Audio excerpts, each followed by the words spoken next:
Olá pessoal, tudo bem com vocês? Eu vou deixar esse pequeno vídeo aqui, tá bom? Para dar um suporte aí a todos nesse novo conteúdo que nós vamos iniciar agora, o capítulo 6, na disciplina de Geografia, que vai falar sobre a hidrosfera e a dinâmica das águas continentais. Então nós vamos falar de água, tá bom?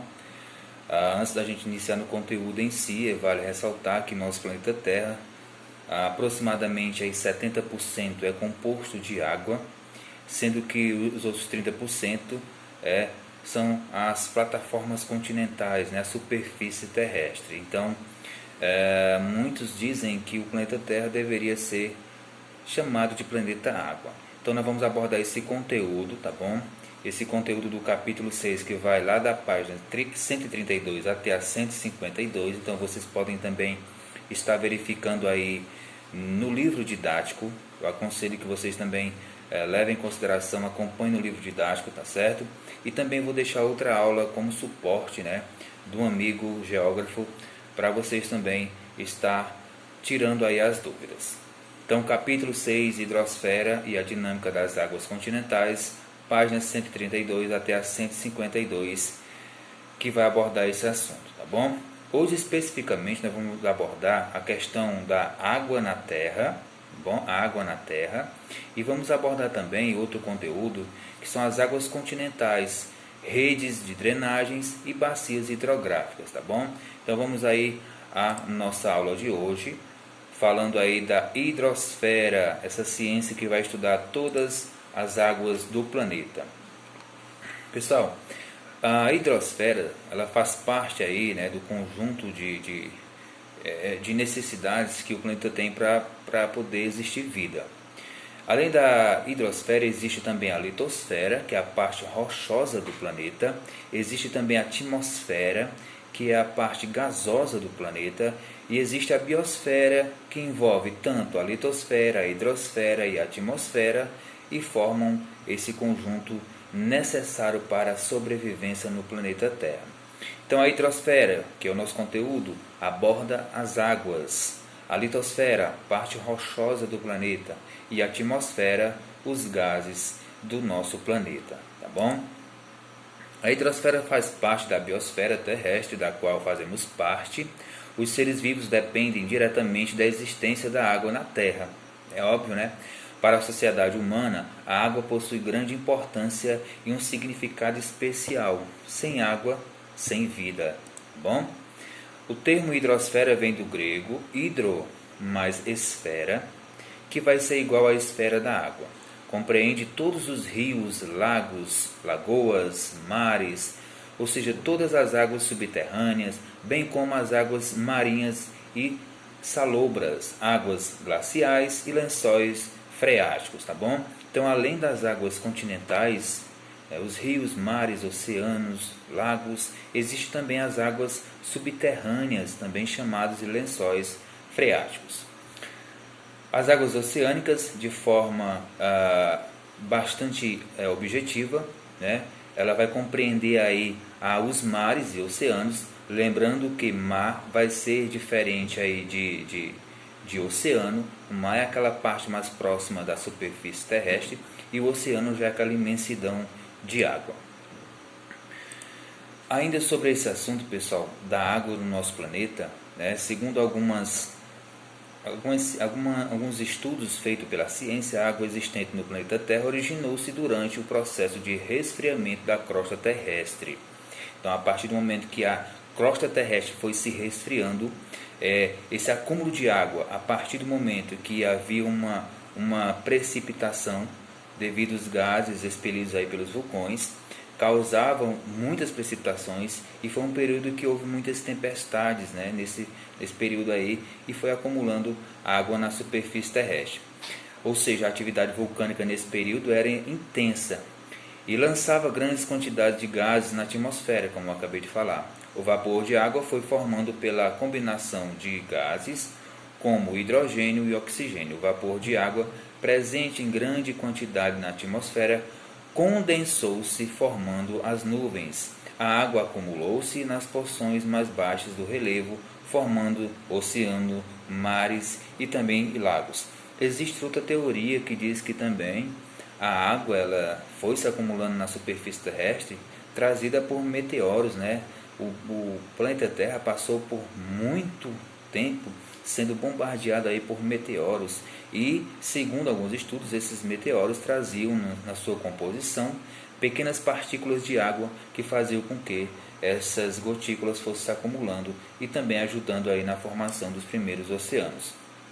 A partir disso aí, pessoal, nós temos no nosso planeta Terra algo importantíssimo, que é o chamado ciclo da água. Esse ciclo da água faz com que a água ela não aumente nem diminua.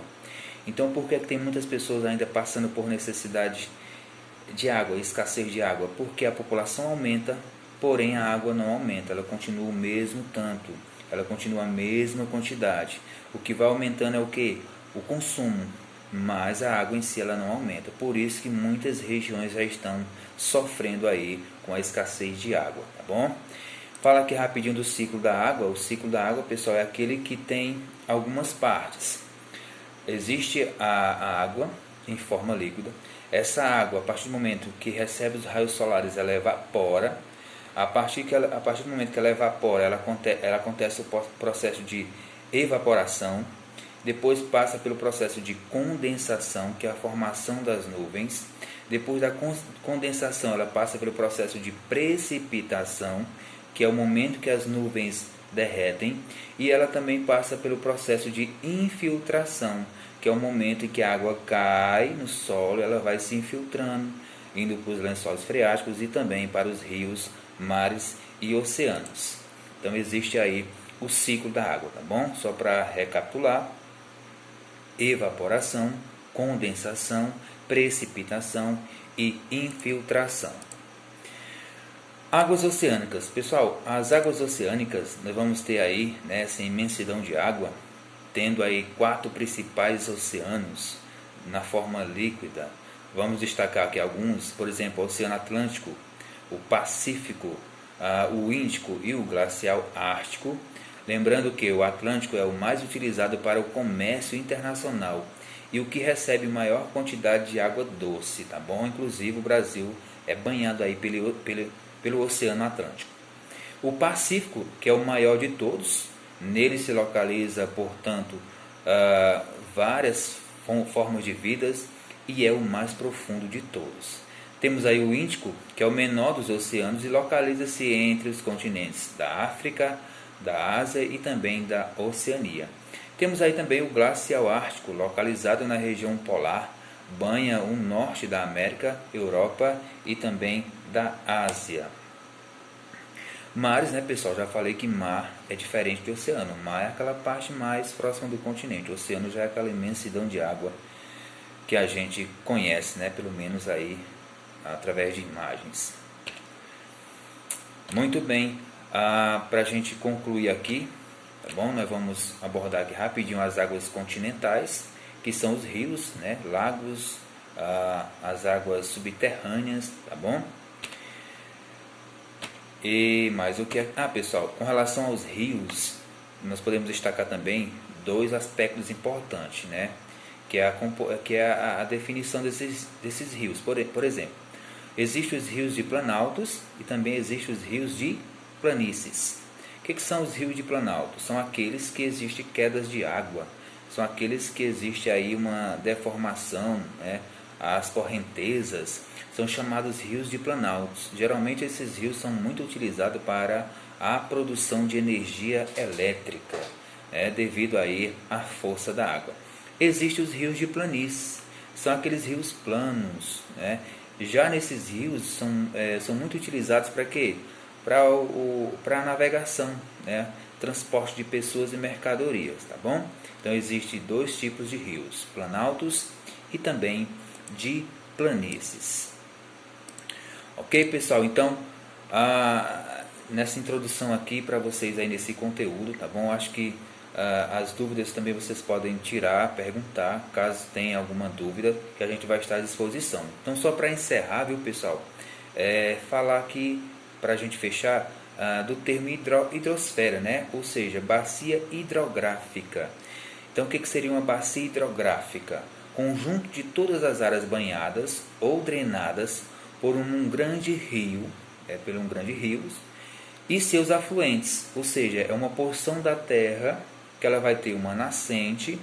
Nessa nascente, esse rio ele vem correndo e nesse rio vai caindo outros, que são chamados afluentes. E dentro desses rios, chamados de afluentes, cai outros rios chamados de subafluentes, tá bom? Então, só repetindo, é o conjunto de todas as áreas banhadas ou drenadas por um grande rio e seus afluentes e subafluentes. A área entre duas bacias hidrográficas é chamada de divisor de água, geralmente montanhas e etc. Então, pessoal, forte abraço aí para todos. A gente volta depois aí com mais aulas para vocês, tá bom? Tudo de bom e boa aula aí para vocês. Abraço.